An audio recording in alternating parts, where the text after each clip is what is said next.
where they require me as the host to individually accept everyone's inclusion in the meeting, and they're doing this in order to prevent this notorious phenomenon of Zoom bombing.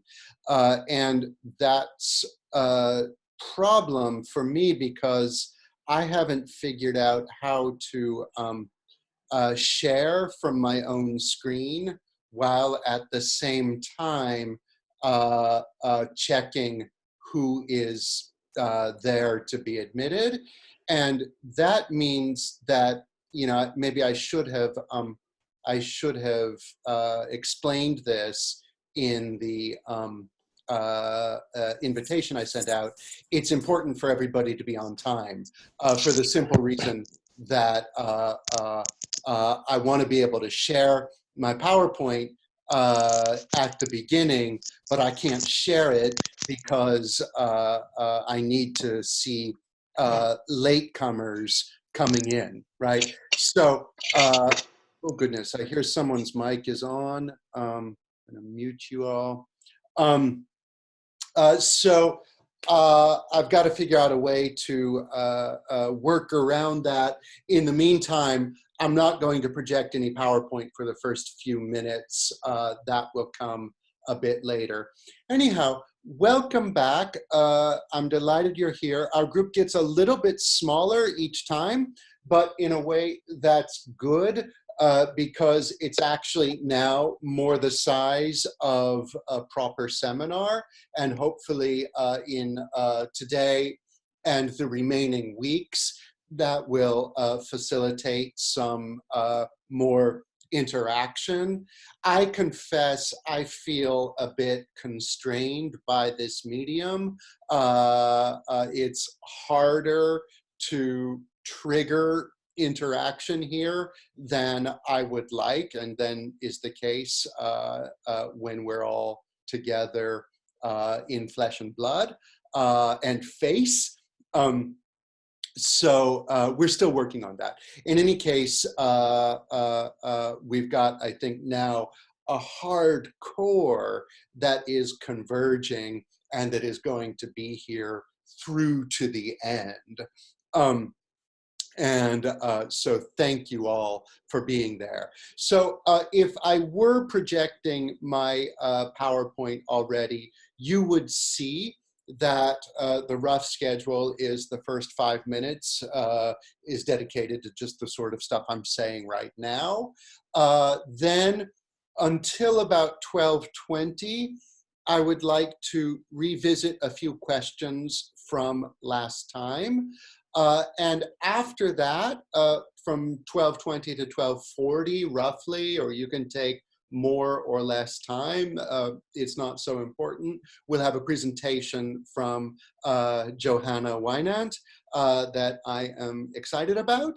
And then from 12:50 to 1:20 roughly, I'm going to go back and give my own summary of the main questions from the dialectic section. As I understand it, Johanna is going to be focusing on some more precise passages and the coolest and most exciting passages from the reading for today. So I'm going to circle back around and give you some more general discussion of the whole reading until about 1:20. And then from 1:20 to 1:50 or so, I would like, first of all, to give you some general concluding discussion of the first half of the third critique.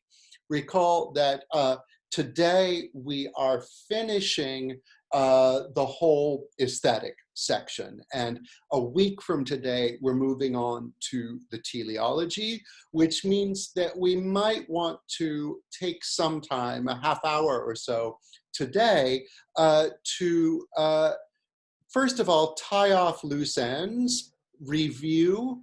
I mean, we don't need to review for some upcoming final exam because there isn't one, but it still might be nice to simply make sure we've mastered some of the key points from the first half.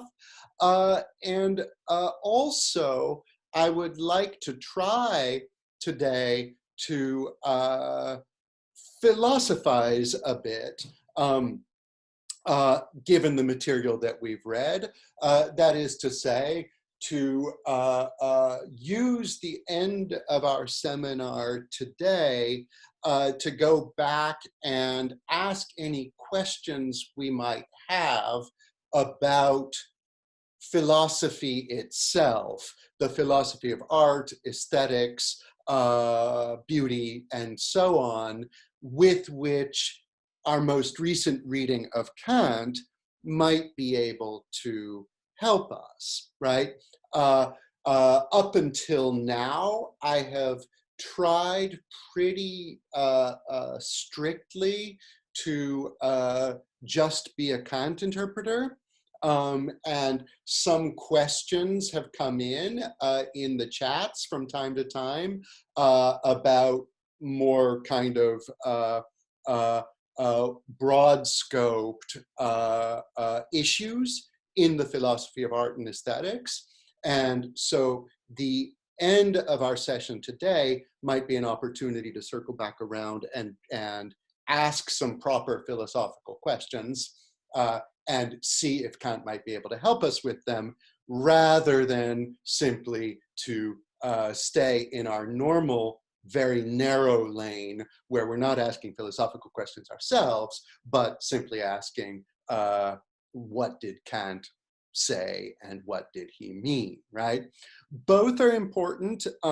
Arguably, the one is more fun, that is asking philosophical questions, but you know, when we're trying to understand Kant, we're getting ourselves kind of the fuel with which to propel us when we are doing free form philosophizing. All right, I think I'm going to dare to share my screen now. And that might leave some latecomers out in the cold. But they're not here yet, so I can't apologize to them. So give me just a second here. My chat is weird. It has me, oh, okay, everyone. No, everyone all together. Okay, there's someone. See, we've still got people coming in. I'm gonna explain in my next group email to y'all the reason it's important to be on time. Usually I'm not a stickler for punctuality, but here it's just we have this basic technical problem. All right, so I'm going to share my screen and you're gonna see my messy desktop. I saw a YouTube comment from one of the past sessions I posted where someone said, his desktop looks just like mine, LMAO, which means that I accidentally projected all my messy files, and I think I just did it again. No shame in that. All right, so now you see the rough schedule, and this is basically what I just summarized for you. So now we have until 12:20 to look at some questions from last week that I didn't get to adequately, and also that, you know, our two presentations last week, both John and Alexandra, were wonderful, but there was no way they could possibly cover everything in the reading. So I wanted to go back and look a little bit at sections 44 and 45. I'm projecting a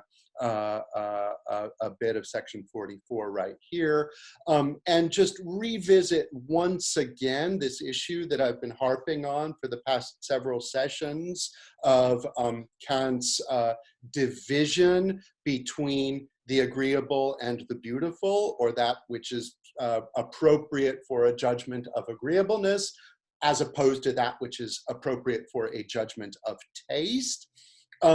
And I wanted to hear, I won't read the entire quote, but once again, Kant is talking about his dinner parties. And I think I may have mentioned, or no, in fact, I didn't mention, so it's a good time to mention it, especially for those of you coming from English literature, which is the case for some of you. You might know that Thomas de Quincey, the author, among other things, of The Diary of an Opium Eater, also wrote something called The Last Days of Immanuel Kant, which is, as far as I can tell, largely lifted from an earlier German work by Kant's own friend in Königsberg, called, if I'm remembering his first name correctly, Eregot Wasnianski, that's called Die letzten Lebensjahren Immanuel Kants, so the last years of Immanuel Kant. And Wasnianski is really kind of divulging what you might want to call TMI about the details of Kant's life. It's where much of what we know about him comes from. And it becomes a kind of, you know, almost a sort of Diogenes Laertius of Immanuel Kant, in the sense that he's telling us the life of the man in order to convey to us something about the meaning of his work. And Wasnianski is really preoccupied with describing the details of Kant's dinner parties, where, according to Wasnianski, Kant is kind of master storyteller and is just always prepared to come out with another anecdote about Barbary pirates and so on.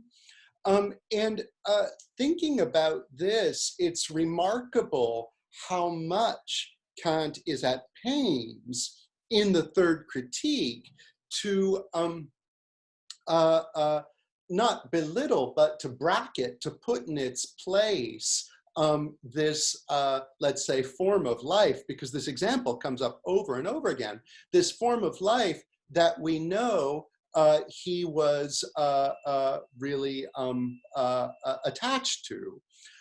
And thinking about this, and thinking about also in the period, the proliferation of texts with titles like The Art of Conversation, and we have, you know, the same sort of titles in German and French as we do in English, from the 18th century. So The Art of Conversation, The Art of Smoking a Pipe, and all sorts of other apparently trivial things that in this genre were presented, you know, in a very, let's say, mannered way. Art as the kind of behavior you need to perfect in order to be admitted into polite society, or something like that. And lost in all of this is anything like, to evoke some names that I know Whitney Shaw will appreciate, anything like The Art of Living, as described by someone like Alexander Nehamas, or his French forebear, Pierre Hadot, right? The idea being that in ancient philosophy, philosophy, the project of the philosopher, was first and foremost a project of cultivating the art of living, right? And theoretical knowledge of the sort of philosopher like Aristotle seems to excel primarily in would be for any so-called eudaimonistic philosopher, or philosopher primarily preoccupied with the art of living. Such theoretical knowledge would be only a kind of propedeutic, right? You need to know the physical laws of the universe in order for the universe not to, as it were, disappoint you when it doesn't go the way you want it to, right? So happiness is most important, in the sense of eudaimonia, but still theoretical knowledge might be necessary nonetheless. Now we have a general idea that this conception, I hear someone's mic, can you be sure to turn it off? I think that's the person I just allowed to join. So make sure your mic is off, thanks. So the general idea, and this is an idea that I think Adot and Nehamas both perpetuate, rightly or wrongly, is that in the modern period, eudaimonistic philosophy, or philosophy as primarily the cultivation of happiness, is lost, right? And I've tried to dispute that when I've taught early modern philosophy. I've written a few articles on what I call 17th century medical eudaimonism, where I think there's pretty good evidence that Descartes and Leibniz, for example, also think of philosophy as primarily the cultivation of individual happiness. But this is relevant, and this isn't just a tangent. I think this is relevant because it's striking the extent to which Kant identifies at numerous points throughout the Third Critique activities that we know, thanks to Vasiansky, and indeed thanks to Thomas de Quincey, if you want to read the demotic version of Vasiansky's work, he on numerous occasions describes activities that we know were, let's say, central to his own thriving in the world, to his own eudaimonia, but he does so in the course of saying, that's not what I mean by art, right? And so it's worth asking in kind of a broad historical sweep, how did living get excluded from the history of the idea of art? And it seems to be something that Kant is, again, if we think about Kant as a pivot point in the history of philosophy, it's yet another thing that Kant seems to be representative of the moment where this conception changes. All right, moving on, I wanted to say a few words about section 45 as well. And this is because it's here that we get this remarkable formulation, or here and in 46, that we get this remarkable formulation of the conception of beautiful art as opposed to the mere agreeable, as being distinguished by the fact that it is the production of genius. And we talked quite a bit about genius last time, perhaps not enough. Again, this will be a key concept throughout all of post-Kantian German philosophy, particularly Romanticism. And we see this concept also in the course of transforming. As I mentioned previously, in the 17th century, we see ingenium frequently used as a term to describe a kind of natural aptitude that can nonetheless be trained by rules, indeed by manuals. To cite Descartes' work that I think comes from 1632, Descartes wrote rules for the direction of the ingenium. And now it's not exactly the same word. And in Latin, we also have genius.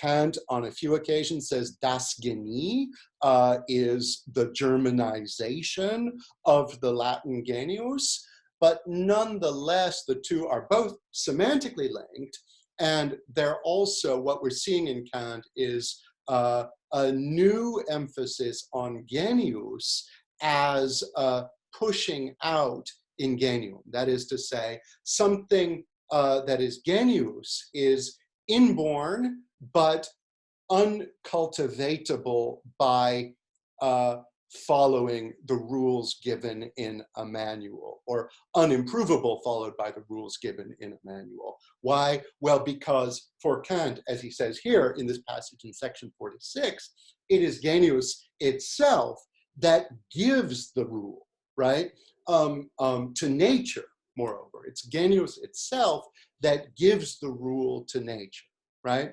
And Kant emphasizes here this kind of folkloric or mythological notion of genius that we still see, by the way, in Leibniz. Leibniz, in as late as 1716, is writing that there are génies, is writing in French. So les génies for Leibniz are the kind of updated version of what Aristotle would have called celestial intelligences. So they are kind of divine spirits, angels, something like that. Kant evokes the related Latin notion where it's not celestial intelligences, but still a kind of inner muse, so to speak, so that if you are producing in accordance with genius, you are like Socrates when he's describing the poets, you are producing in a way that you cannot be expected to give an accounting of, right? Just like, I don't know, it's just my genius working through my hands. Don't ask me what the rule of it is, right? And of course, this is almost cliched when it comes to artists talking about their art. Even if the goal is not to produce beautiful art, modern art is filled with a bunch of basically mute or at least inarticulate artists. This is a very familiar type. And I bring this up simply because it's, even though it's a cliche, it's crucial for appreciating what's at stake in Kant's distinction between the beautiful and the agreeable. Genius is what makes the key difference. All right, I think I've already gone on long enough about this. So I think what I'm going to do is turn things over to Johanna, who is, as I think I mentioned already, let me do a stop share here. Yeah. Johanna, I think, is on my wavelength in that she zeroed right in on the part of the reading for today in the remarks on crystals and snowflakes and stuff. This is kind of one of my scholarly interests is in the, what you might call broadly speaking, the history of the earth sciences, and in particular, the impact of geology, paleontology, and mineralogy on reflections about natural theology and so on in the 17th and 18th centuries. So I'm particularly attuned to these issues Kant discusses about the formation of crystals and snowflakes and ice. And I'm thrilled that Johanna wants to talk to us about them. Because I'm having a coughing fit, maybe the thing to do is just turn things over to Johanna, whose mic just went on, and let me just introduce her. This is someone I didn't know before, but I'm delighted to have met through this seminar, and I think is a professor of English literature, but maybe you can remind us. Yeah, hi everyone. Hi. Thank you very much for having me. I am a professor of literature.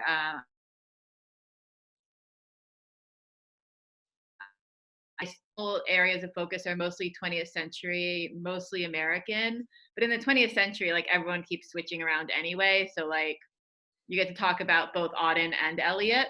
Mm. which is one of the fun things about it. But yes, I work mostly on poetry, although not entirely.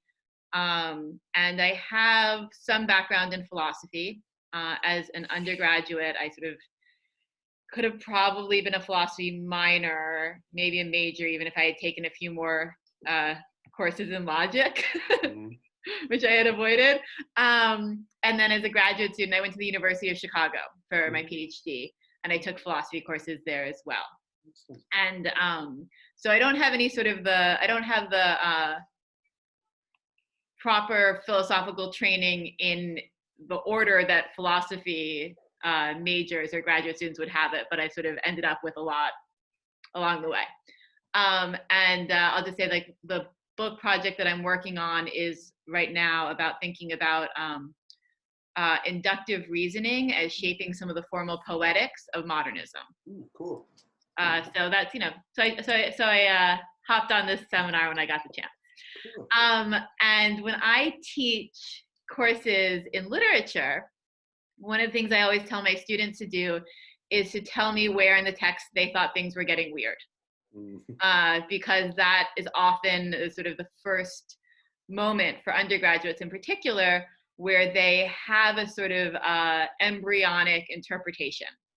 They might not know that they have it yet, but if they're sort of noting that something went differently than they might have expected it to go, then that's a place for analysis to begin.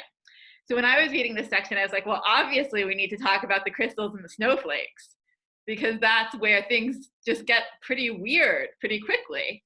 Although I'm hoping that I'll have a very sort of different perspective on it than Justin. I think complementary, but quite different, just by virtue of my own intellectual orientation. So I'll just sort of, rather than go through the whole thing, it's on page 222, I believe, is where it begins. It's a long, what appears to be a digression. I don't actually think it is a digression at all, but it appears to be a digression in which Kant talks about the way a precipitate in a solution emerges, he says, as it were through a leap, rather than a gradual transition.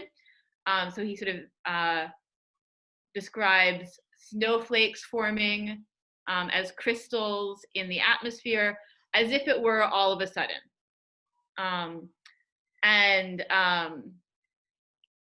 That the matter that separates itself, which he describes, is a considerable, it leaves what is now all ice not the least bit colder than was the water that shortly before was still fluid. And he uses this as an example about what we're describing as purposiveness, a sort of a teleology, that this is their specifically proper shape that gets displayed first internally, as he sort of says it, and then externally. And then it's in, and he sort of describes this moment, and I think this is probably maybe what Justin will talk about more. I don't want to be presumptuous, but as a kind of a hinge between the aesthetic and the natural world, because he lists the beauty of flowers, of bird feathers, and seashells as objects that are aesthetically beautiful, but also these are objects from the natural world.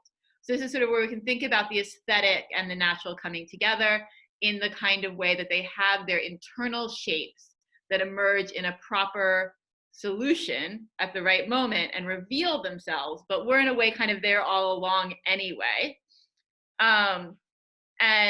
So sort of thinking about their special ends and the way that organization works. So that's just like a very quick gloss on it, because what's most interesting to me here is not exactly the argument.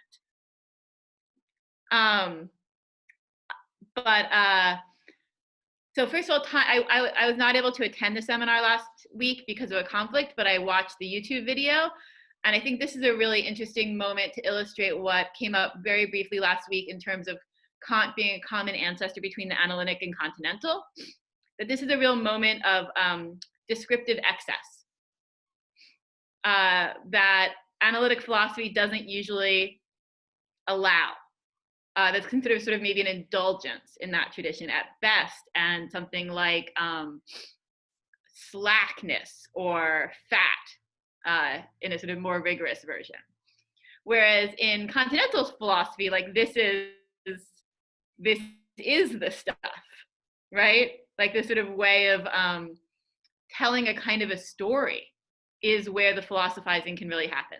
So I wanted to point that out first of all, that this is a really great moment to sort of think about like that our own judgment about the work or lack of work being done by this sort of moment of what appears to be excess tells us actually about ourselves and our own philosophical orientations and priorities. So that was the first thing I wanted to point out. But what I'm actually most interested in this passage is its literary qualities. There's a lot of work being done here by the subjunctive. And I don't have I took German my first year of graduate school. It is like long since fled me, so other people will have to help me out here. But the way that it's translated into English, Kant repeatedly says seems as if it were, it would be, and so on, all throughout this passage. That is not only like a very sort of different kind of mode, like the subjunctive mode is a different kind of mode of language than what appears in a lot of the rest of the third critique. But it's also doing certain kinds of work. So the sort of the most basic way to describe, and if you guys aren't familiar with the subjunctive mode, I'm just sort of saying that like it's not what's being talked about in like the actual real world here. But when you say as if, it's in the realm of dream or wish or imagining. So there's a kind of like, when I'm sort of talking about this being a moment of descriptive excess, it's obviously an analogy. Like Kant is using the idea of the precipitate, of the snowflake and so on. He's using that analogically. But what I'm actually doing is pushing it a little bit further and saying, well, like, but analogy and metaphor share so much already. An analogy is a form of logical argument, of course, but metaphor is a form of description. And here we just really see them getting entangled in each other in the subjunctive mode. When I'm talking about the subjunctive, that's what I'm talking about here, and the kind of work that's being done by the imagination here, and excessively descriptive forms of writing, more than he needed to have done to make the kind of argument that he wants to make. So like, what's the point of that? And when I talked about like, this is why things are getting weird, like that's weird. And I mean that as praise. It was unnecessary to have this kind of excess here. That doesn't mean that I'm saying that it's fat or that it needs to be cut, but it's superfluous simply to the argument. So that's why I'm talking about it in terms of style rather than just in terms of content. Okay, so we're thinking about the kinds of work being done by the subjunctive. If we're talking about metaphor and the power of descriptive language, then we're talking about the literary. And the literary style here, it strikes me as extremely obviously romantic. And that, of course, fits in a lot of different ways. But like the closest connection to English literature would obviously be Coleridge, who was very influenced by Kant anyway. But if you look at the Rime of the Ancient Mariner, the subjunctive is all over it. So I just pulled it up really quickly to just show you. He says, a speck, a mist, a shape I wist, and still it neared and neared. As if it dodged a water sprite, it plunged and tacked and veered. Or he says in another place, as if through a dungeon great he peered. Or as he's talking about the albatross, at length did cross an albatross, through the fog it came, as if it had been a Christian soul, we hailed it in God's name. And similarly, at the end of Kubla Khan, this is also still Coleridge, he says, this is the last stanza of Kubla Khan, he's talking about the damsel with the dulcimer. Could I revive within me her symphony and song, To such a deep delight 'twould win me, that with music loud and long, I would build that dome in air, that sunny dome, those caves of ice. So again, like he's moving here into the subjunctive mode, Coleridge's. And I'm just giving you examples of that as a sort of really, really typical kind of move in Romantic literature in particular. That it sort of starts off in the stuff of this world. And then this is how the literary critic M.H. Abrams describes what he calls the Great Romantic Ode, that it sort of has this moment of ecstasy, and it moves out into a sublime or subjunctive mode and language. So another classic example of this is Coleridge's "This lime tree bower my prison." Like this is like the classic example of the Great Romantic Ode. Or if you're familiar with Frost at Midnight, that's another one where he sort of is sitting around late at night with his infant son and the fire in the grate, and then like suddenly he's like in the alphabet of nature. And then he returns with a wish that he wishes for his son. Again, we're talking about the subjunctive mode, that the world would be a certain way for him.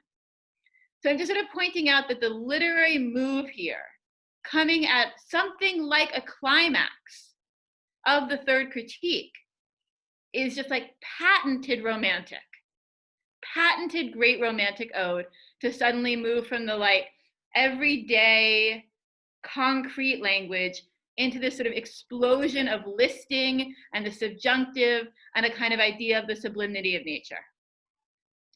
Okay, so that was one thing I wanted to point out. And it's also really, really interesting to think about Kant's own prose here, just beyond the use of the subjunctive, that it's quite beautiful. And again, like I don't actually have the German to talk about the translation here, but Kant's prose is like not usually described as beautiful. And we've been talking about like how difficult it is here, in other parts of the third critique especially. But here, like he's listing like seashells and bird feathers, and you can sort of see that there is like that it when I talk about things getting weird, and I mean that as praise, like this is weird for him. And that I think that it actually fits with his idea of how the beautiful works here. That we can sort of think about the beautiful in this prose as being kind of like a precipitate. That it maybe even was here all along. That the solution had to be just at the right temperature for the crystalline character of it to emerge. And I also sort of wanted to point out that when I was thinking about the subjunctive, that echoed to me about what we are doing here reading the third critique. In that like a Zoom seminar is the most, during a pandemic, is the sort of the most romantic and subjunctive of classrooms. That it's taking place in a sort of a wish more than anything else. And so I sort of wanted to sort of point that out too, that like thinking about the work that this passage is doing in a certain way exemplifies or even acts as a kind of a microcosm for the kind of work that thinking can do. And that's the point of when M.H. Abrams is talking about the Great Romantic Ode, that that in the Great Romantic Ode, in that kind of poem, all of the action takes place internally. And so it's about the kind of work that thinking can do. Okay, I had some questions for Kant, and also for all of us, perhaps.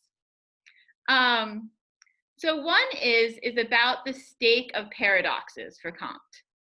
That the section for today starts off when he's talking about paradoxes in taste, and imagining how things might be, even if it's imagining that the snowflake can both be a snowflake and still be water vapor in air.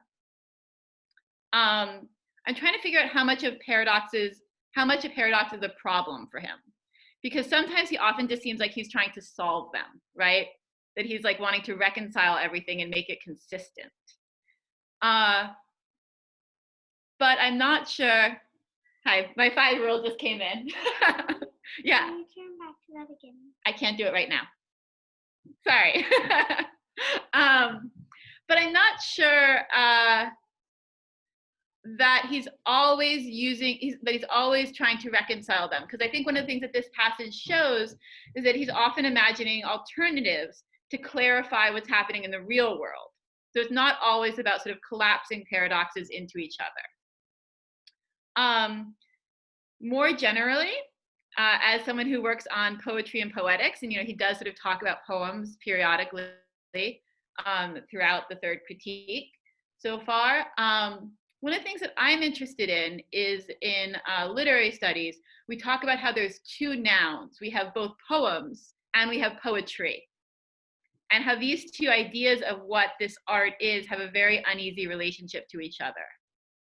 And that, like, one way to think about it is that because poems are like the things that you have, like the books on the shelf, and poetry is like the idea of what the art could be. And so some literary critics and scholars, Alan Grossman is probably the most important name here, talk about poems as always failing to be poetry. And the poetry, we could even, just to tie this back in, is the kind of subjunctive space. It's like the wish of what every poem wishes it were, but can never be. And so Grossman's example of this is Caedmon's hymn, where Caedmon wakes up and tries to sing the song that he heard in his dream but can't. But this is exactly the same story as Kubla Khan also, right? Where Kubla Khan says, or at the end of that poem, could I revive within me her symphony and song? Could I write poetry and not just write poems? So I'm thinking about this relative to Kant, because it's about the relationship of the particular and the universal. And how does the universal get to be more than just the collection of particulars is not clear to me. How it gets to have a sort of transcendent nature is not clear to me. And then in poetry, of course, as in all the arts, each new poem has the potential to change what poetry can be, so that, like, Alan Grossman writes Howl, or even Walt Whitman, or even like William Wordsworth writes a poem, and it changes the idea of the parameters of the art. Gertrude Stein says, every outlaw is an outlaw until he's a classic. There's scarcely a moment in between. So I'm sort of, again, trying to think about the relationship of particulars and universals here for Kant relative to what counts as beautiful, and whether that category can change over time, as well as whether the category of the universal is always ideal, and whether that ends up being detached from sort of particulars. Another question that I have, that's again coming from my own background and experiences, particularly in the classroom, is that often I have students who recognize that a work of art is beautiful but don't like it. And so I'm sort of thinking about, again, like the paradoxes of taste there, and how that distinction is possible. So those are just some of the sort of moving from the most particular to the sort of the most general myself questions. I know that's not exactly a sort of traditional philosophical presentation, but I figured that if Justin was also going to talk about the same passage, that I would try to come at it from my own corner here. So yeah, thank you very much. It's great, Johanna. I had my own mic muted, so I've been trying to gesture to you my approval or assent in various ways, and I'm not sure if that was coming through or if I just looked ridiculous. But thank you so much, Johanna. We're sending you our virtual applause. You can bring it up in the chats if you like. And I think your talk, your reflections are particularly well timed, in that if there's any day for us to reflect on things like Kant's style, or the question of Kant's connection to the legacy of Romanticism, it's today, right? Because today we're trying to wrap up some of the broad themes in the first half of the critique. So I really appreciate that. I often say that my competence drops off in 1804, which is, I choose it because it's the year of Kant's death. And I confess there is much that I don't really understand about the philosophical stakes of 19th century Romanticism, whether in the German philosophical expression of it or in, let's say, the English poetic expression of it. I mean, I like Coleridge, but I don't understand what's at stake. And so if there's going to be discussion of that, it's going to be brought from other participants. And I know of a few other participants who are here today who know more about Romanticism than I do. So maybe there will be some of that. I wanted to say, though, about style, which I really appreciate. I mean, indeed, everyone agrees, or not everyone, but many people agree that the third critique is where Kant loosens up a bit and really starts to reveal himself as someone who is filled with wonder. So it's gratifying to those of us who have trudged through the first critique in particular to get this different angle on this author who is looking at seashells and parrot feathers and so on and just saying like, wow, and so that I think is relevant to our understanding of the project of the third critique, because we also have in the third critique a kind of what sometimes looks like a sort of shoehorning of this wonder into the same methods and techniques and formalisms of the broader critical project in a way that looks forced to us, so that, for example, the treatment of the antinomy of the judgment of taste that I'll be discussing later on today looks like it's shoehorned into this preconceived idea of philosophy that requires the resolution of antinomies, whereas in fact, what Kant wants to do is just to express his wonderment before seashells. And so that's significant. Very few people would go as far as you go, Johanna, in saying that like it's actually beautiful prose. But I loved it. I was like, this is great. I'm with you. No, I agree. And also, it's in the remarks in particular that he loosens up even more.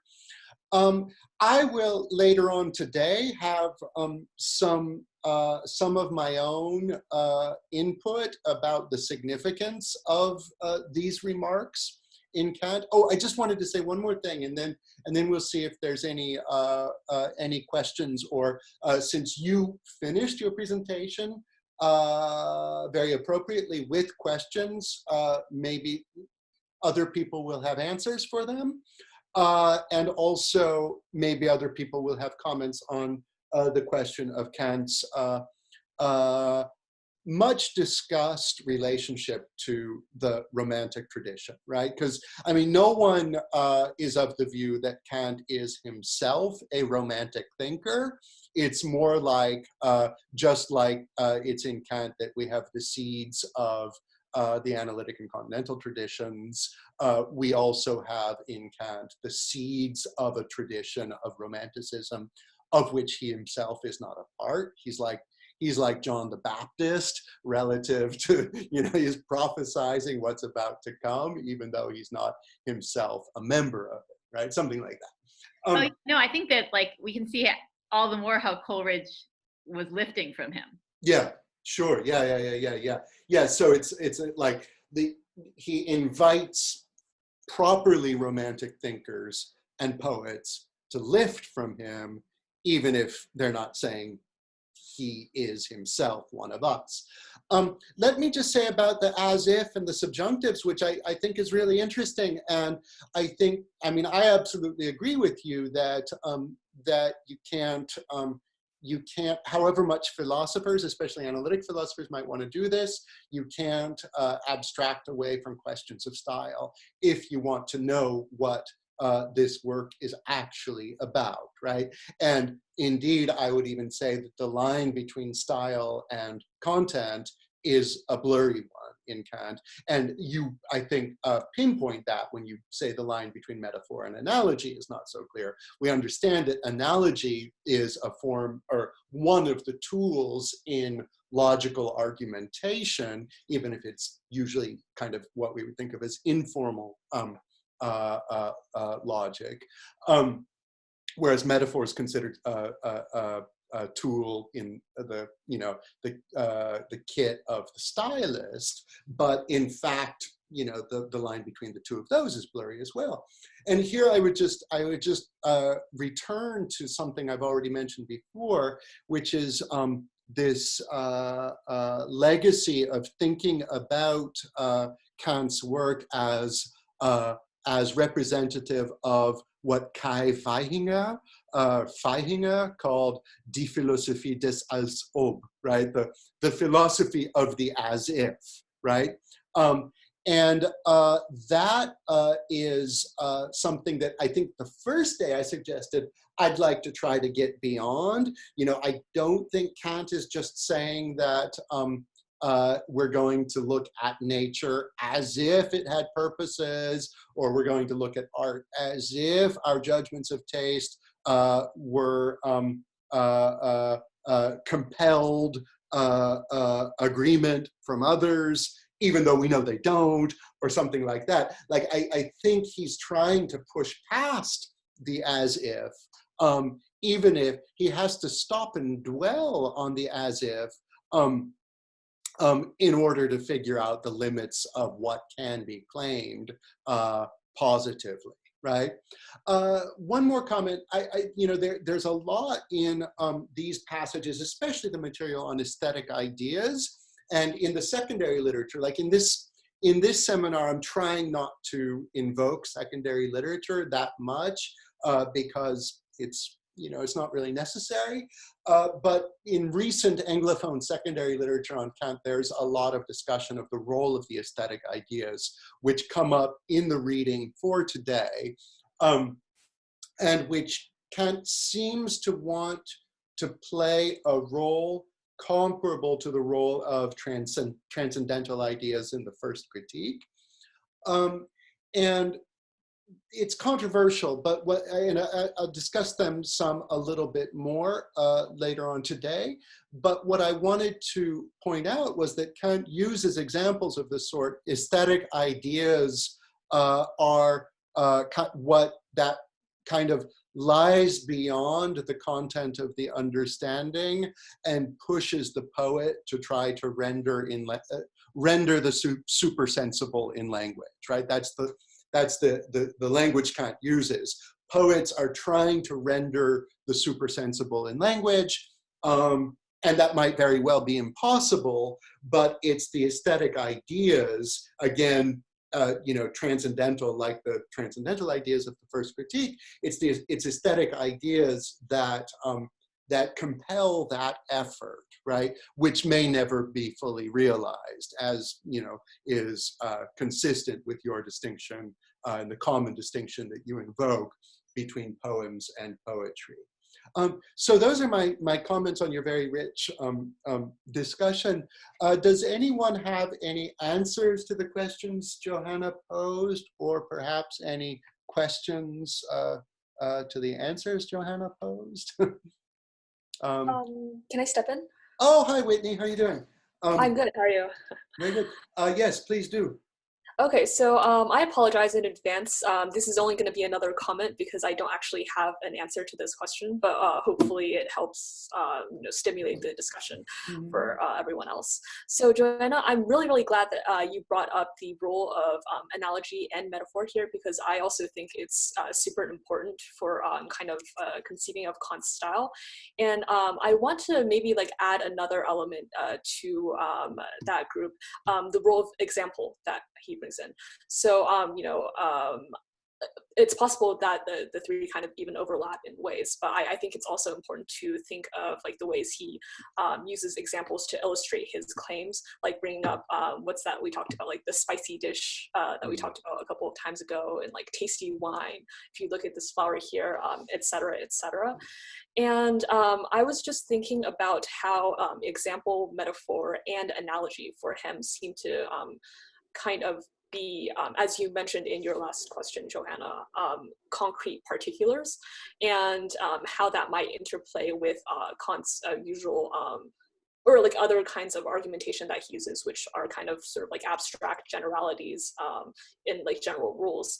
And I mean, I don't have an answer to this, but I think it's kind of interesting to think about like how someone who spends so much time thinking about the relationship between, say, like particular intuitions and like general concepts, how that might play into like his own use of like these particulars in his argumentation, which is usually kind of like a very high level, general, abstract style.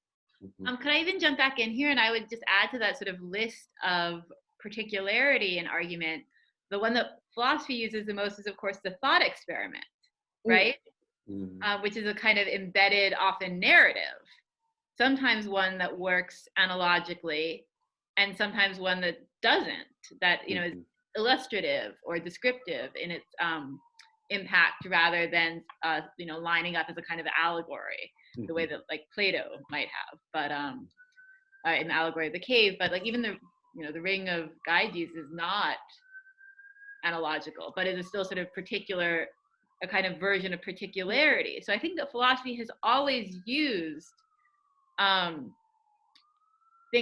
elements that we might call literary. There's the ancient quarrel between literature and philosophy, right? But that's clearly a quarrel between siblings over like a contested inheritance. So what I think that philosophy feels very comfortable with in terms of calling the thought experiment, a lot of literary scholars would also recognize very comfortably as well. So yeah, I think that there is a sort of category of particularity that works as evidence. Like, how does an example become evidence is part of what's at stake here, right? And there are some sort of established routes for examples to become evidence, and for particulars to back up universal claims, and some sort of like less established routes in philosophy. Yeah, absolutely. Sorry, I muted myself because a siren was going by. Are there other responses to Johanna's questions? Or Whitney, did you want to follow up?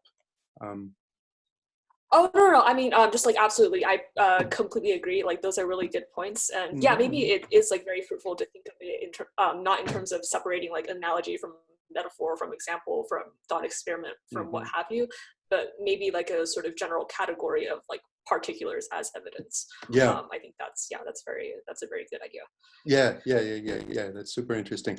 I see some comments in the chats that I'll just read. In a previous session, someone brought up the question of orality and literacy and whether these texts could began as oral lectures. I wonder if that could explain some of the fat and excess that Johanna talked about. To my knowledge, Kant a lot of Kant's writing did start out as lectures, but his lectures were the kind of lectures you're not supposed to give these days. That is to say, he wrote them out and then read them in front of a lecture hall, likely not even looking up at his students throughout the whole reading. So in that respect, much of his writing was written for oral presentation, but was first written. right? That's one point. And I mean, it's possible that he, as it were, copy-pasted some of his lectures. I mean, he could easily have lectured on the color of parrots, given his diverse lecturing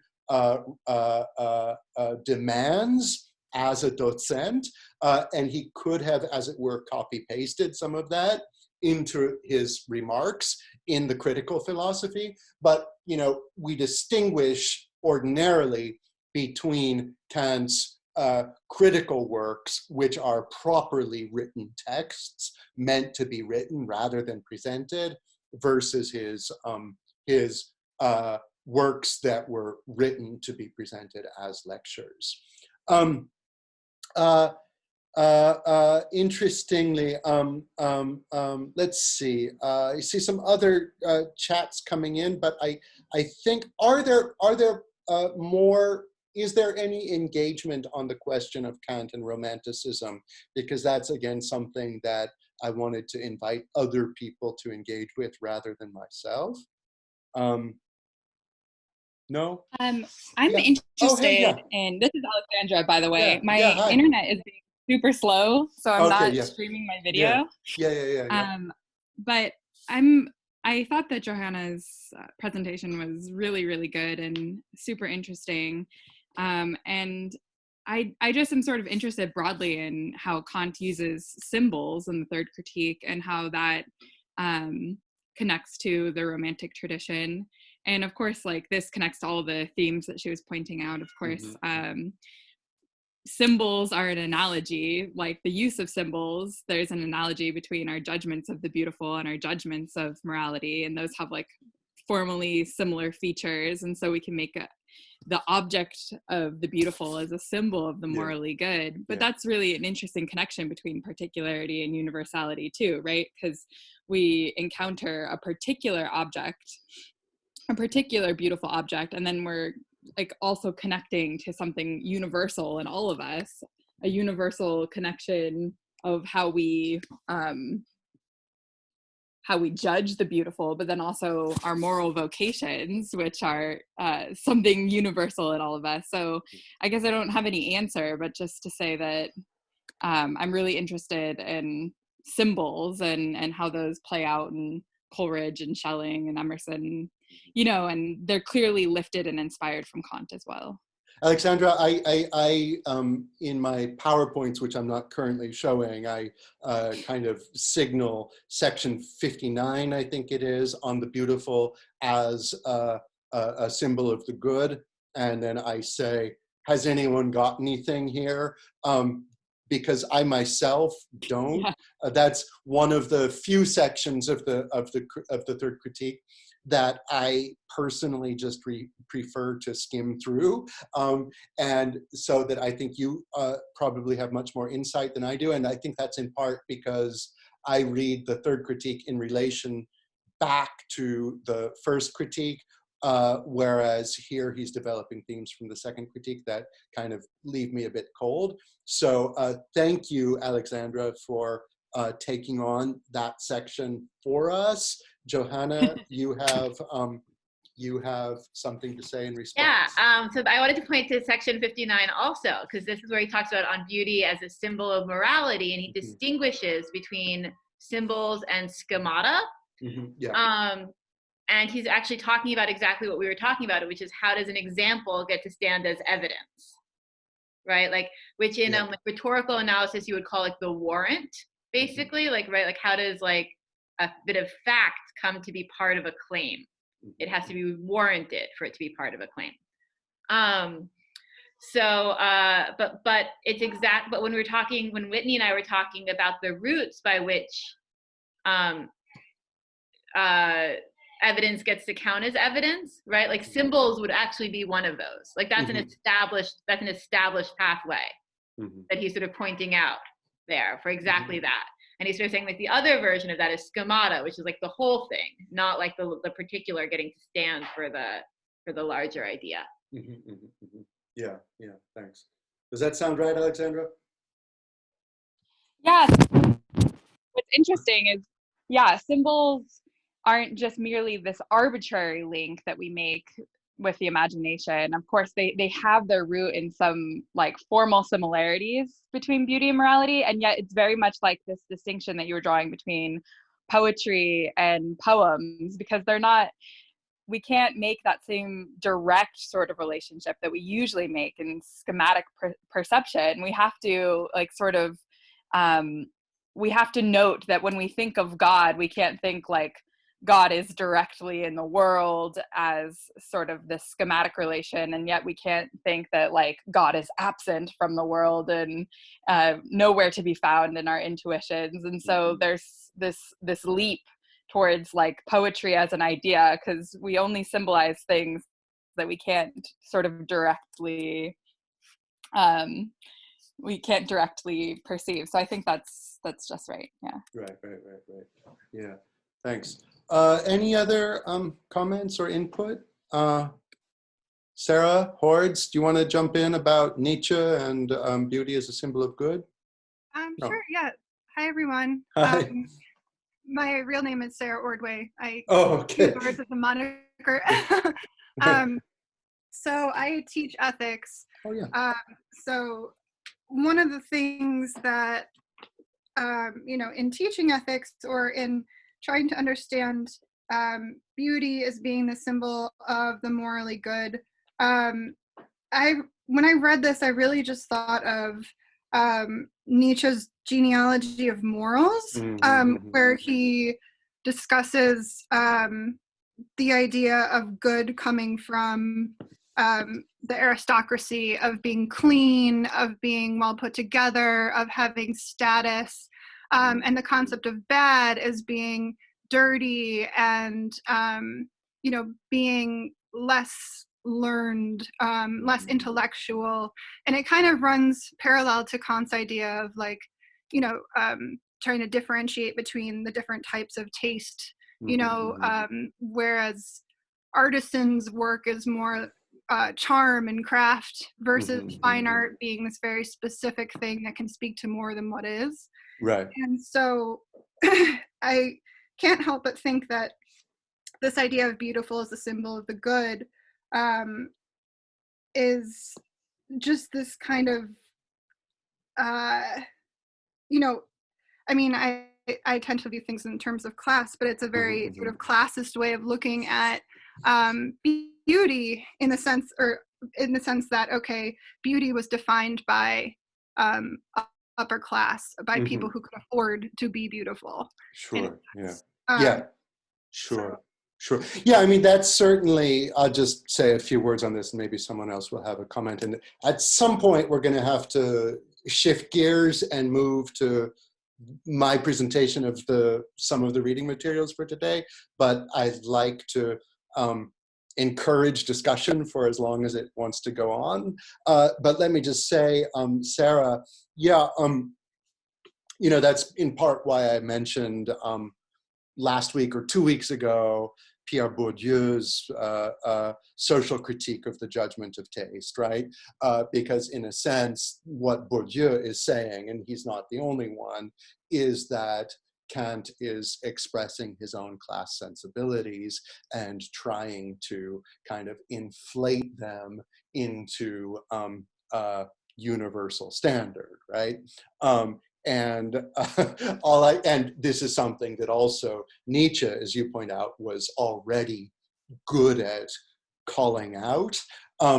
And so, yeah, I think we can take that as a given, but also when we're reading Kant, trying to say like, give him the most charitable reading possible, which is something like, okay, let's pretend that Kant's particular class sensibilities of the late 18th century, bourgeois, Enlightenment, Northern European, etc., really can lay claim to the universal, even if we know they can't. Let's do an as if on Kant and see how it comes out, right? That's kind of the spirit in which I approach this work, while also recognizing the total validity of what you say. Yeah, absolutely. I agree. And I think, there's truth content in here, despite you know, having that. It really struck me because I hadn't read these passages. I'd read the rest of it, but I had kind of skipped over it like you had.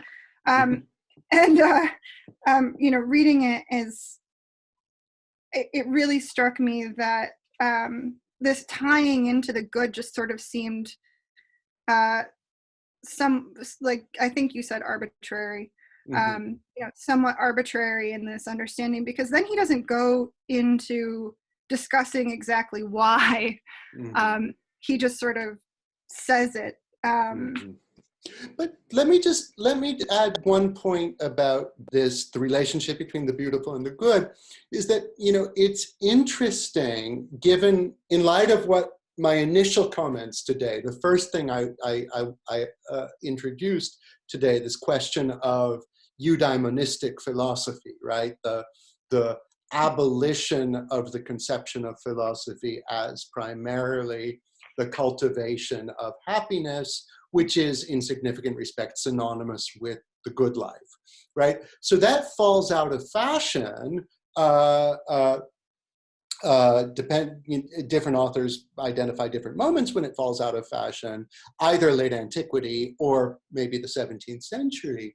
But what's interesting is Kant has kind of bracketed off art as the, let's say, beautiful art as uniquely of interest to philosophy in all sorts of important ways, unlike forms of self-cultivation like learning the art of conversation and stuff.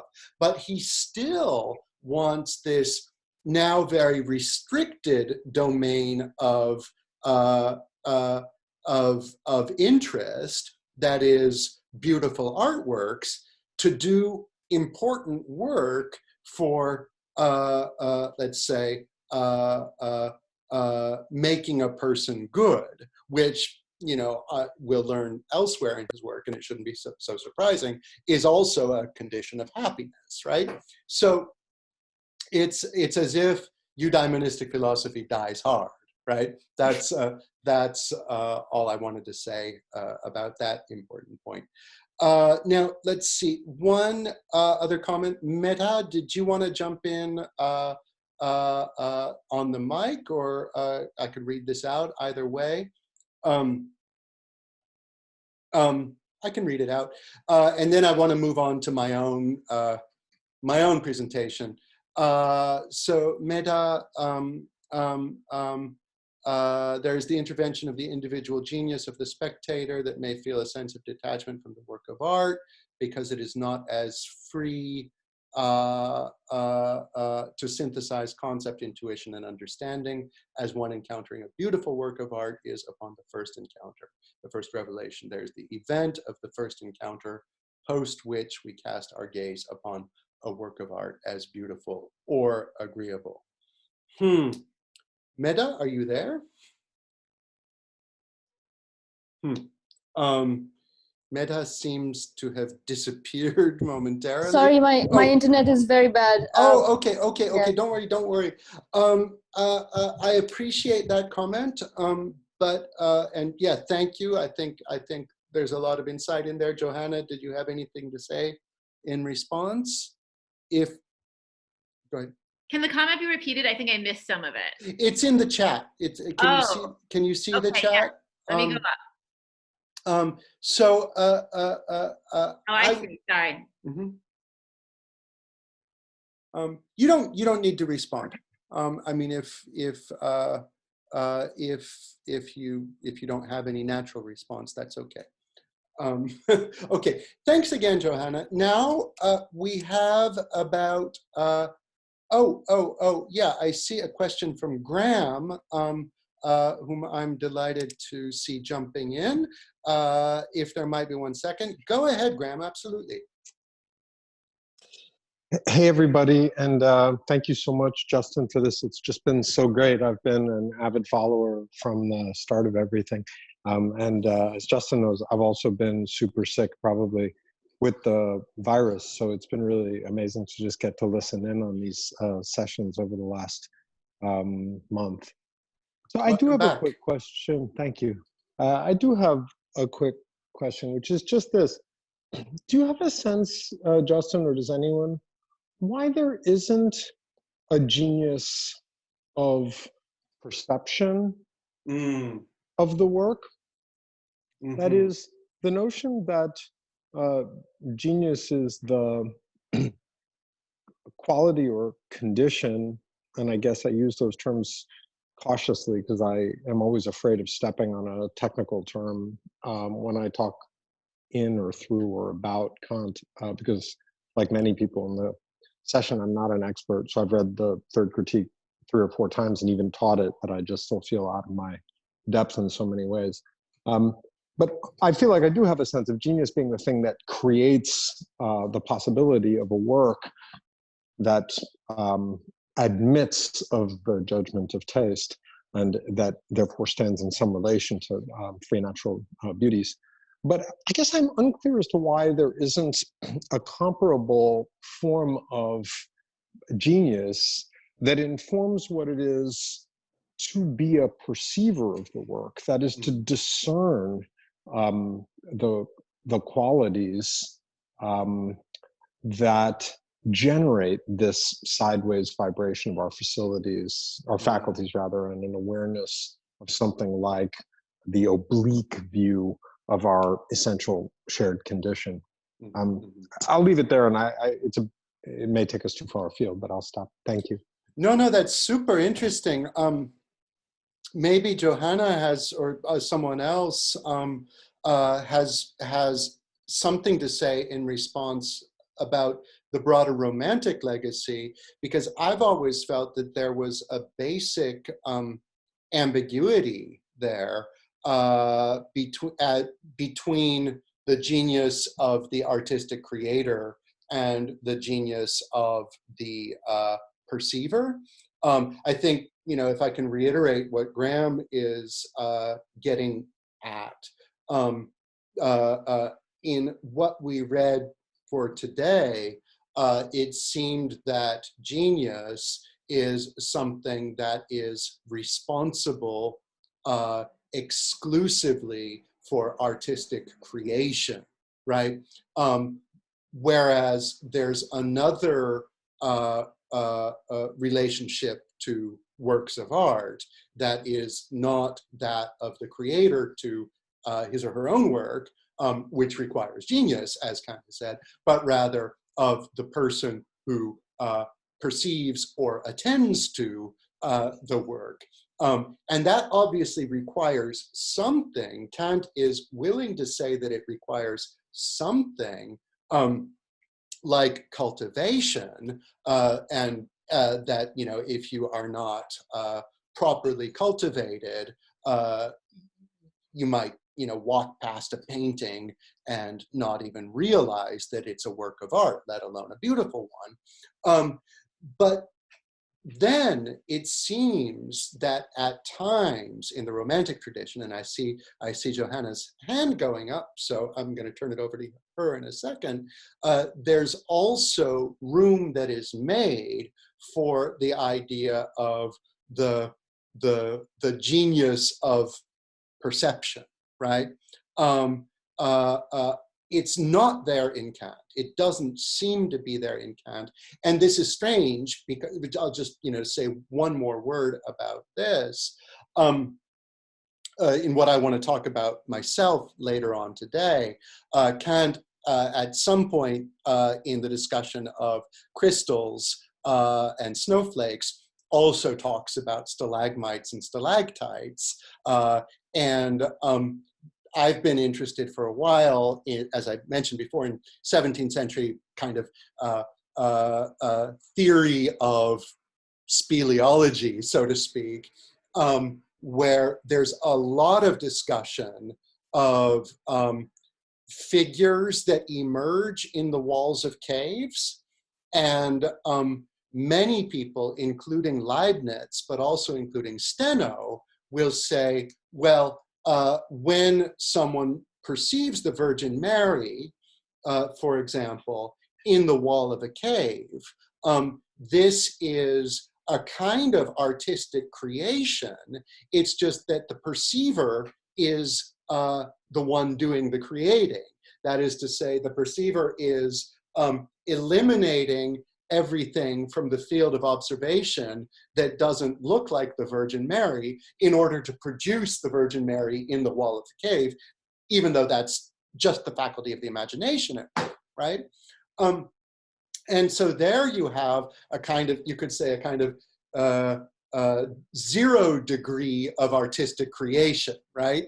That is at the same time coextensive with what the perceiver of a work of art does, right? So that's all I'll say about that, but I'll let Johanna jump in right now. Okay, well, so this is really interesting. Justin ended just where I wanted to pick up, which is that the discipline of literary studies, in fact, I would say probably all of the disciplines, the modern disciplines that study art, are premised on the distinction between a natural object and a made one, right? Sure. And like that's exactly what Kant comes before, but also resists against, even sort of before Kant comes long before the emergence of literary studies as a discipline. But like you can see him, he's already sort of making an early argument against the move upon which literary studies rests, which is that there's a distinction between a poem and a rock. Sure. So that's one thing that I think is really interesting. In terms of like the idea of genius of perception, that's, I think, also like a really interesting question, because in the modern era, we would talk about cultivation as cultural capital, right? And so that like a large part of my job when I teach experimental literature is teaching my students that the pleasures of interpretation are where they need to find their pleasure, as opposed to like the kinds of pleasures that they are already familiar with in terms of like beauty. Yeah. And I think that actually, if we're going to, I know obviously Kant comes before the Romantics, but the Romantic era is where those two things I would sort of suggest start diverging. So that in the preface to Lyrical Ballads, in English anyway, because in the preface to Lyrical Ballads, Wordsworth simultaneously makes two claims. And one is that the poetry there is sort of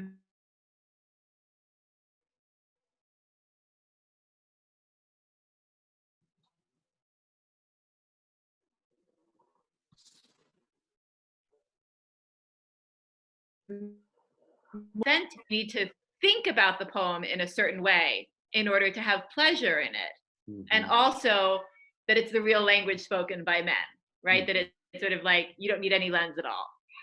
And so that's sort of the moment where I would say, like, look, that's where a kind of genius of perception maybe shifts from being something that doesn't require analysis, or it has the fiction, at least, that it doesn't require analysis, to being straightforward that like receiving art does require analysis, and that's actually where the pleasure might lie. And then to do that analysis, you need to have the right kind of education. So interesting, yeah. I see Tara Needham's hand up. Tara, jump in, and then we're going to move on to some other parts of the critique. Again, I don't want to curtail discussion, but I'll be brief. My name's Tara. I'm an advanced PhD candidate. I work in post-colonial literature and theory and a lot of Marxist and new materialism. cool. I was just going to say that this example of the images on the cave then links up to many sort of modern and postmodern art practices where there isn't actually a kind of material production of art. What it is a staging or a curating of a space, which in many ways I think mimics what you described the perceiver doing in the cave. So I'm thinking of, you know, Duchamp's Ready-Made or something like that. So I just wanted to put that link where I think in a lot of ways the perceiving and the producing become really malleable in the 20th century. Sure. And of course, I mean, there are a lot of examples of, you know, the famous example from Chinese tradition of I've heard different names, philosopher's stones or contemplation stones. You might have heard about this, where, you know, particular stones are pulled out of the natural world as being exceptionally conducive to stimulating contemplation, right? And so those are ready-mades, but like Duchamp, but in a tradition that goes back several centuries.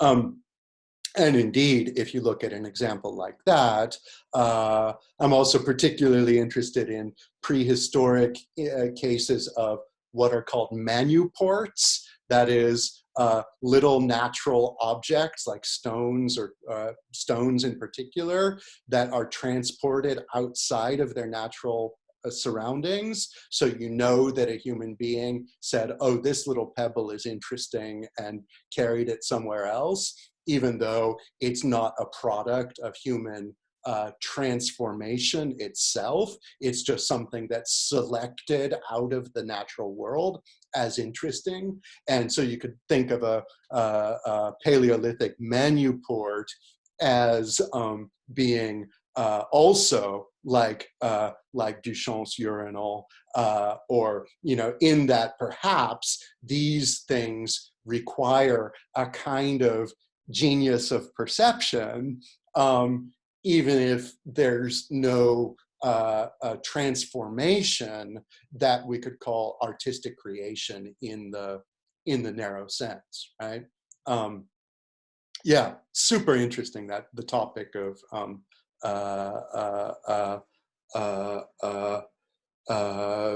the distinction, and the perhaps unviable distinction between between engagement with art as perception and engagement with art as creation, right? The more we interrogate it, the more it starts to look like perhaps the line between those isn't so clear. All right, I propose that we move on, because we only have about a half hour to talk about a whole bunch of interesting stuff that I'd like to cover. You know, it's obvious, you know, we never really succeed in doing everything we set out to do, but we do what we can. So let us segue by continuing to talk about caves a bit more. Let me show you something. There was this reference in the section Johanna discussed to the halo of the cave of Antiparos. So I looked for images in Google, and it was not at all hard to find many hundreds of images of this particular cave. So this is what Kant described as the product of water dripping through a bed of gypsum. This is what comes out. And so obviously, right after I found this, I immediately thought, like, how would Kant know, right? I mean, what resources is he drawing on to describe this? We know he never went to Greece. So how does he know that this is such a useful example to describe the forms that emerge in nature? It was also not terribly difficult to find Thomas Salmon's illustration of the marble grotto in the island of Antiparos from 1736.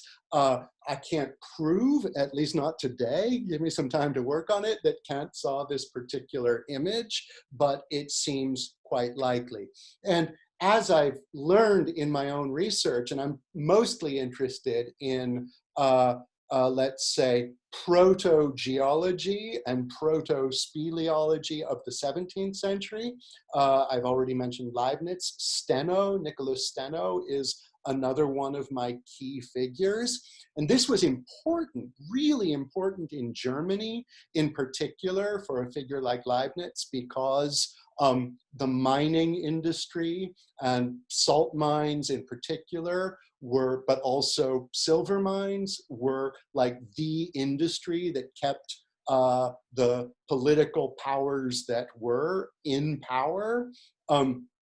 so that their courtiers, among whom we count Leibniz, were particularly interested in extracting wealth out of the earth and also in reflecting on how it got there and the kind of significance of, let's say, underground, subterranean nature. So I've known stuff about this for a while, but what strikes, and I mention this only because it's clear that Kant is drawing on well-established chains of transmission of knowledge of things like stalagmites when he invokes an example like this.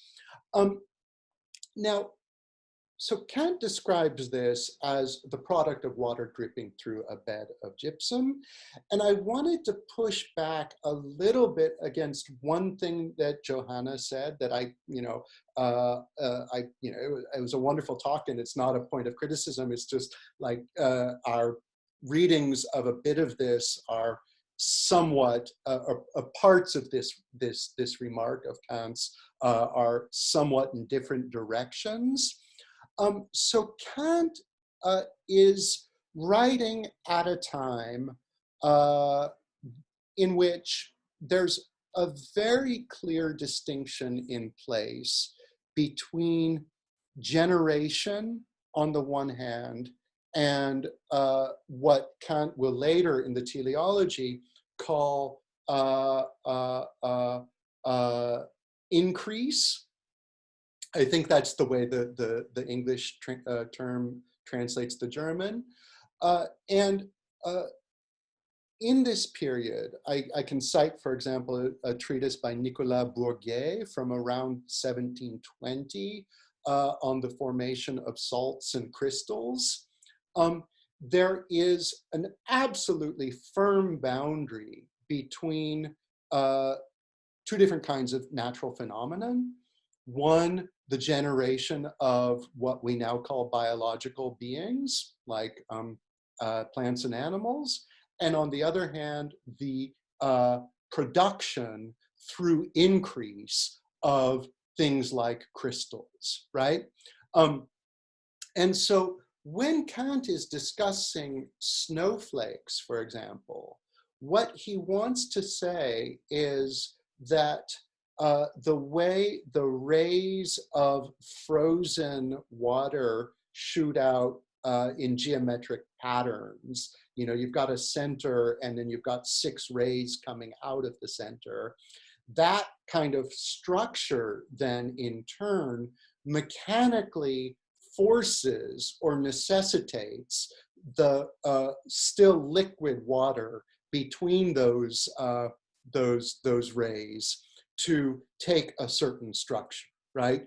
In other words, the snowflake or the various elements of the snowflake just can't help it, right? There's nothing they can do but take a certain form. And this form is more or less determined by outside pressure. In other words, by mechanically, exhaustively explicable forces, right? And so elsewhere in the teleology, the way Kant will put this is that a crystal, for example, can be fully accounted for by the regular repetition of polyhedral patterns being pushed into a given quantity of raw material, right? So another way to put this then is, unlike with plants and animals, with snowflakes and crystals, we do not have the natural ineradicable inclination to think of these things as governed by purposiveness, right? The thought is not there because, in effect, to use language we've already invoked and that will come explicitly in the teleology, we can be our own Newton for the crystal or the snowflake, right? Unlike for the blade of grass, we've got Newton. In fact, Newton was our Newton for the snowflake or the crystal, right? Because we have a way of exhaustively accounting for why these shapes appear in nature without feeling the temptation to go towards purposiveness, right? And that's why when in the teleology, as we'll see, Kant is talking in terms of organized beings, and that's the language he always uses, organisiertes Wesen. What he has in mind is what will, over the course of the 19th century, come to be called organisms, right? And crystals and snowflakes, I mean, snowflakes are a kind of crystal, are by now pushed out of that domain, right? They are beautiful. And in fact, one last thought on this, in the case of stalagmites or stalactites, I forget which is which, we have this kind of clearly illustrated or illustrated kind of at the macro scale, because we know that this is just dripping water that solidifies because of the high mineral content, right? So this is just gravity pulling these things down and hardening as they go. Is it beautiful? Well, yes, it's beautiful, but not in the way that that parrot feathers or seashells are beautiful, right? And this is, I think, the key point that I wanted to get to for this passage today. In this passage, Kant is, as Johanna rightly pointed out, preoccupied with the flowers, the blossoms, the shapes of plants, the delicacy of animal formations of all sorts. But these are the problematic case, because these are the examples, the instances in nature that push us towards an ineradicable idea of purposiveness. So if any of you are interested in this ultra obscure research topic, I can push you to the relevant literature. But I just wanted to move on to away from crystals and caves and snowflakes to properly organisierte Wesen, to hold on a second. Oh, we lost Johanna for a second. Are you back, Johanna? Huh. Are you back, Johanna? I hope so. Johanna, are you back? Yes. Oh, good. I'm sorry to lose you. Moving on from snowflakes and caves and so on to the organized beings that Kant would describe as free natural beauties, I find this passage absolutely wild because it uses this language of selection, not only of selection, but even more kind of obviously Darwinian selection for, right? Natural selection is always selection for, right? But he's then getting wrong what the forces of selection for might be moving towards, rather than the survival of the particular parrot or seashell. He is imagining that it is selection for our own taste, right? Like, you know, he cannot imagine that the beauties in nature might be beauties for something else. And this is particularly interesting, as I might have mentioned before, in the case of flowers. If you think that, in fact, as a matter of fact, flowers did evolve to be beautiful, just not to us, but to insects, right? I mean, obviously I'm simplifying a great deal, but we know that insects have been around longer than flowers. Flowers are a relatively recent new twist on the variety of nature. And they did, in fact, evolve to attract other species that find them, I don't want to say beautiful in Kant's sense, but at least agreeable, and I would maintain beautiful in a more general non-Kantian sense. So flowers did evolve for the taste, generally speaking, of another kind of being, just not us, right? And Kant could not possibly entertain that idea. Well, he might entertain it, but he just can't accept it. So this is yet another example, and the third critique is not about seashells and parrot feathers and so on. I mean, he talks about other things too, but as you've noticed, I think once we start pointing out the number of times Kant comes back to what he elsewhere in another passage calls free natural beauties, we immediately start seeing these everywhere in the third critique. So I'll just leave that there in the interest of time. Let me go way back. And in the 20 minutes we have left, I would have said that for today, the key terms that we're going to want to master are dialectic, antinomy, and supersensible substratum. Forget about the third. I mean, well, don't forget about it. I was struck, I've been struck in the most recent reading, where Kant thinks that the aesthetic ideas push us to an understanding that our judgments of taste are of appearances, whereas we have an awareness of the fact that behind these appearances, there's a supersensible substratum. And that is the key to understanding what aesthetic experience is all about. It pushes us up to the limit of the sensible and kind of triggers an awareness of the supersensible.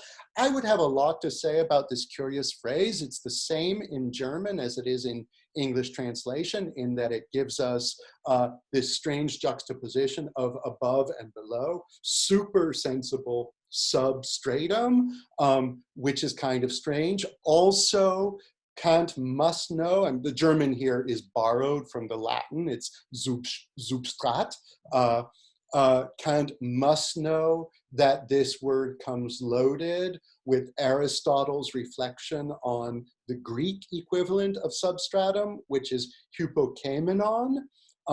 And I wanted to get into that today, but in the interest of time, I'm just going to skip over it, just signal that this is a loaded semantically and philosophically phrase. I also wanted to dwell a little bit on questions of translation that come up in the Geyer edition.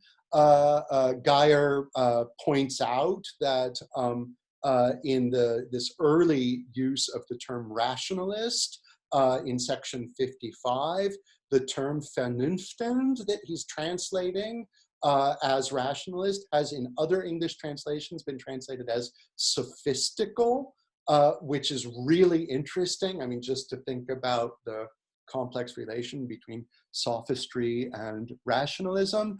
But as is often the case with Kant, his German is, so to speak, a calque of common Latin phrases, right? He often even gives you the Latin equivalent. So vernünftend here, which we translate as rationalist, is in fact meant to preserve the active participle quality of the Latin ratiocinans. More interesting, I think, is throughout the reading of the section on antinomy, there is a lot of interpretive, well, we're freed of a lot of interpretive work once we appreciate that Kant is using the verb to argue and the verb to dispute in two very different ways, right? Now, dispute is in the German borrowing from Latin, or it's a Germanization of a Latin verb. To argue is streiten, that is as German as it gets. And he's using dispute as in the phrase de gustibus non disputandum. So one cannot dispute tastes, or one cannot dispute about tastes. And he says things to the effect that, you can argue about taste, even if you can't dispute about taste, because de gustibus non disputandum. And this is just let's say, this is Kant creating meanings in order to make distinctions that don't naturally pre-exist in the language he's using. And it's important to appreciate that. He uses old verbs in new ways in order to make distinctions, right? So we can argue about judgments of taste, meaning no one is preventing you in colloquy with your friends from saying, but that painting was beautiful, but no, it wasn't. That's arguing, that's fine, that's acceptable. Disputing is not fine, because disputing involves the presupposition of determinate concepts, which is something we well know we don't have in judgments of taste. The following quote that I was going to read out is kind of elaborates more on that point from section 55. Section 56 is where we get the antinomy of taste. And I wanted to point out, I mean, this is, I think, a passage where we really get a strong sense of this shoehorning that I was talking about earlier. One could easily think that Kant is borrowing forms from the first critique in particular and trying to shoehorn this work into that. An antinomy for Kant, in case you're unfamiliar with this, it's like literally against law. An antinomy is that which is against the law. An antinomy for Kant is a contradiction that he believes follows necessarily from our attempt to conceive the nature of transcendent reality, right? That is to say, a contradiction that comes up when we mistakenly believe that we possess determinate concepts of what in fact lies beyond the bounds of experience, right? And as you might know, there's a masterful treatment of the antinomies of reason in the first critique, and these are, so to speak, the classic problems of what you might call dogmatic philosophy, dogmatic in Kant's sense. So the antinomy of space and time being that the world has a beginning in time and a limit in space. That's the thesis. The antithesis is the world has always been here and it goes on forever. The antinomy of atomism is that every composite substance is built up out of parts. That's the thesis. The antithesis is that you can decompose any physical object ad infinitum. So that's the atomists, that's Democritus versus Aristotle, those two positions basically. I could go on and on, the antinomies of spontaneity and causal determinism, the antinomy of a necessary being, there is a God, there is not a God.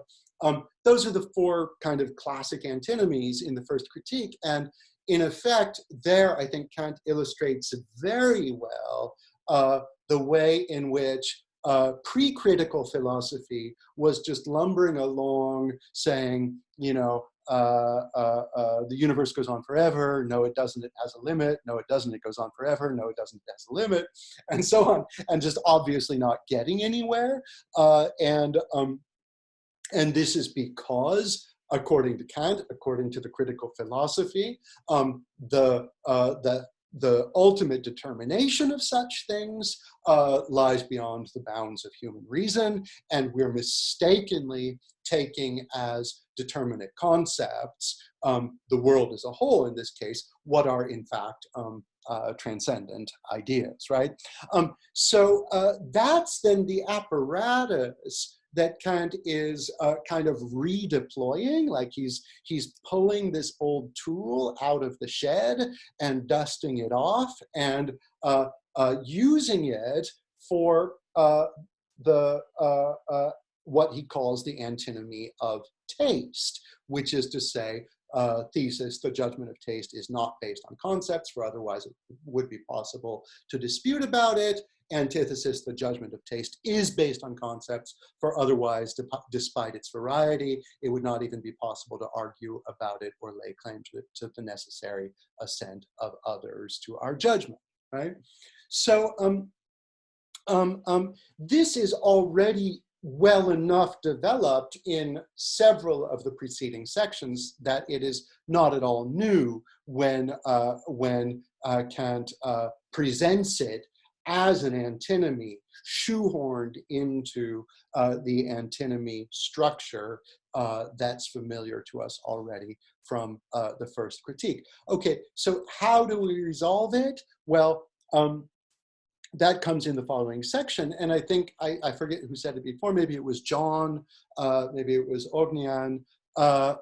It's relatively simple to wrap things up compared to what we see in the first critique. The resolution of the antinomy of taste is quite short. So a judgment of taste must be based on some sort of concept. And I think it's important to read this just to highlight it because it's so crucial to the whole work. A judgment of taste must be based on some sort of concept, but a concept that cannot be determined by intuition, by which nothing can be cognized, and which thus also leads to no proof for the judgment of taste. You can't deduce logically a judgment of taste. A concept of this kind, however, is the mere pure rational concept of the supersensible, which grounds the object and also the judging subject as an object of sense, consequently as an appearance. So there is a concept, but it's a mere pure rational concept of the supersensible. That is the resolution of the antinomy of taste. Nonetheless, Kant goes on in subsequent sections, and I don't have enough time to really summarize everything, to speak about our natural and ineradicable tendency, even after we've been exposed to this resolution of the antinomy of taste, to hold on, let me go ahead a little bit more. I'm not seeing the numbers on my, oh yeah, is this it? No, yeah, this is it. To think of beautiful objects, works of art, for example, in kind of between two poles that we can never kind of get out of. The one pole is the pole of shared assent, that is to say, the rather or kind of extreme outlying subjectivist position, where we think of the beauty of an artwork as grounded in the fact that we all assent to the view that it's beautiful. And on the opposite extreme, the idea of perfection. And I'm not finding the passage I'm looking for, and in the interest of time, I think I'll just sum it up. Kant continues to think and to say that we cannot fully eradicate from our judgments of taste the idea of perfection, right? And I find this very important, and this is then kind of the objective or objectivist pole at the opposite end of a kind of continuum where shared assent is the subjectivist pole, right? And I find this very interesting. When Kant talks about perfection, he's invoking a notion that is familiar from the entire history of philosophy, that often comes up in theological contexts, where, for example, in the ontological argument for the existence of God, we say that God is the most perfect being, that is to say, the one than which nothing greater can be conceived. This will be familiar to you.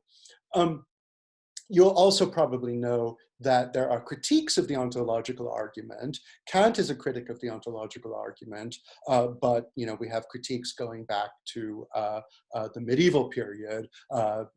Gaunelo, right after Saint Anselm gives his version of the ontological argument, says, well, wait a minute, why not say that we have an idea of the pizza than which no greater pizza can be conceived.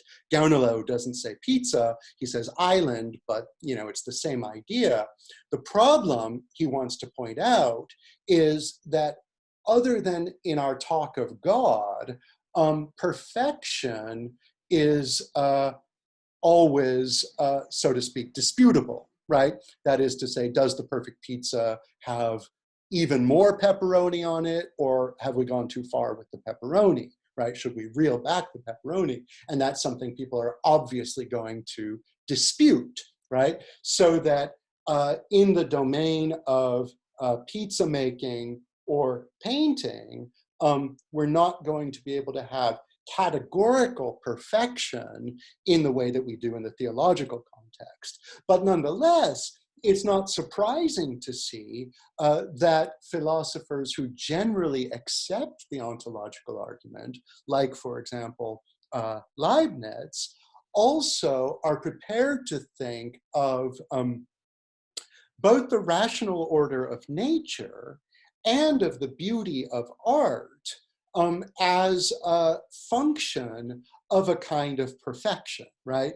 That is to say, take, for example, music, the notes and the harmonies being put together in exactly the right way, and indeed in the best way, the way than which no better way can be conceived, right? And so all of this is, I think, important because, ultimately Kant shuts down the idea of perfection as kind of what grounds the judgment of taste, but he's also willing to acknowledge the staying power of this important contender among aesthetic theories throughout most of the history of philosophy, right? All right, there's a lot more that I wanted to say, but we've got 2 minutes, and I want to see if there are any comments, any closing comments for today. I think we did achieve much of what we wanted to do today, except that we had the general discussion first. And then we had me saying what I could. I'll have to circle back around again to present some of the remainder material that I was going to get to this week next week. But next week, we're starting on teleology, which is to say the reflection on how the judgment of purposiveness works when it comes to our apprehension of organized beings, which are, I've argued today and in previous sessions, equivalent to what by the 19th century would be called organisms, that is to say, the proper subject matter of biology, as it would come to be called. But I hope that these 4 or 5 weeks we've already done have convinced you, first of all, that it is a unified project. That is that there's enough in the critique of aesthetic judgment to see already the bridge to the discussion of biology, but also to have made the case that Kant's reflections on aesthetics, narrowly conceived as the philosophy of art, is also of some independent intrinsic value. Okay, are there any concluding comments or questions? No. Okay, thanks again, Johanna. Thanks again to everyone who piped up, and thanks again to all of y'all regulars for being here. Even though you could just watch it on YouTube afterwards if you wanted to, it's very much appreciated. So we'll see you next week.